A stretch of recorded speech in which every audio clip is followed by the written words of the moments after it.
అనకాపల్లి జిల్లా నర్సీపట్నం మండలం వేములపూడిలో తెలుగుదేశం ఇంటింట ప్రచారం కార్యక్రమంలో పాల్గొన్న నర్సీపట్నం ఎమ్మెల్యే అభ్యర్థి చింతకాయల అయ్యన్న పాత్రుడు సతీమణి చింతకాయల పద్మావతి, ఎంపీ అభ్యర్థి సీఎం రమేష్ సతీమణి మరియు బోలెం ముత్యాల పాప, బోలెం పెదబాబు, బోలెం చినబాబు, నర్సీపట్నం తెలుగుదేశం పార్టీ టౌన్ అధ్యక్షుడు లాలం శ్రీరంగస్వామి, నర్సీపట్నం జనసేన కౌన్సిలర్ అడ్డపల్లి సౌజన్య మరియు బీజేపీ జనసేన కార్యకర్తలు.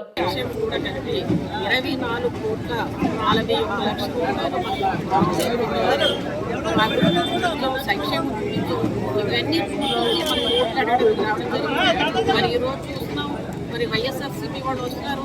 ఏమని అడుగుతున్నారంటే మర్చిపోయారు, ఇంటింటికి వెళ్ళి అమ్మఒడి వచ్చిందా, లేదంటే ఏదో పెన్షన్ వచ్చిందా, కొడాయిలో నీరు వచ్చిందా, ఇవ్వడం వచ్చినా తప్ప అప్పటికి సంక్షేమ కంప్లీట్గా చేశారు.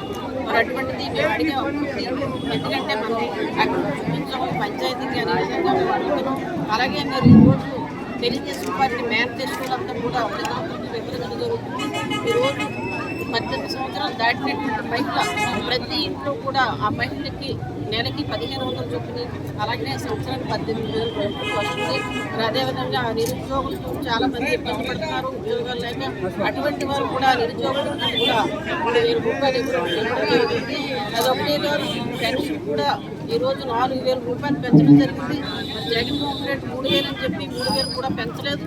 మరి అటువంటిది లాస్ట్ మంత్లో 3,000 పెట్టాడు కాబట్టి ప్రతి పెన్షన్దారుకు కూడా 28,000 రూపాయలు అప్పు చూపించే పరిస్థితి ఈరోజు ఏర్పడింది. మరి అలాంటి మన చంద్రబాబు నాయుడు గారు మరి ఈరోజు 4,000 రూపాయలు పెట్టడం జరిగింది, అనౌన్స్ చేయడం జరిగింది. మరి అదేవిధంగా ప్రతి నెల కూడా 4,000 రూపాయలు కూడా పెన్షన్ ఇవ్వడం జరుగుతుంది. అదొకటే కాదు, రైతాంగానికి గిట్టుబాటు ధర కూడా లేదని చెప్పి ఒక ఆలోచనతో మరి రైతు పెట్టు ప్రతి ఒక్కరికి కూడా సంవత్సరానికి 20,000 రూపాయలు ఇవ్వాలని చెప్పి చేయడం కూడా జరిగింది. మరి అటువంటి ఎన్నో అమ్మఒడి పెట్టాడు జగన్మోహన్ రెడ్డి. అమ్మఒడి ఎంతమందిని పెట్టాలంటే అంతమందికి ఇస్తానని చెప్పడం జరిగింది. అలాంటిది ఒక బిడ్డకు కూడా ఇవ్వడం కరెక్ట్గా లేదు, 13,000 రూపాయలు ఇస్తున్నాడు. మరి అటువంటిది మన తెలుగుదేశం పార్టీ వచ్చిన వెంటనే ఎంతమందిని పెట్టాలంటే అంతమందికి కూడా 15,000 రూపాయలు ఇస్తానని చెప్పడం జరిగింది.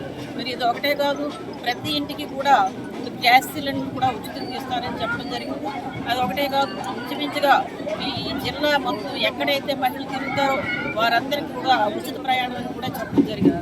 ఇటువంటి మేనిఫెస్టోలు పెట్టి ఇవి వివరించి ప్రజల్లోకి వెళ్ళి మేము చైతన్యవంతం చేసి మరి ప్రతి ఒక్కరికి కూడా అయ్యన్న పాత్రుడు గారి గుర్తు సైకిల్ అండి, అదేవిధంగా సీఎం రమేష్ గారు ఎంపీ క్యాండిడేట్ వారి గుర్తేమో కమలం.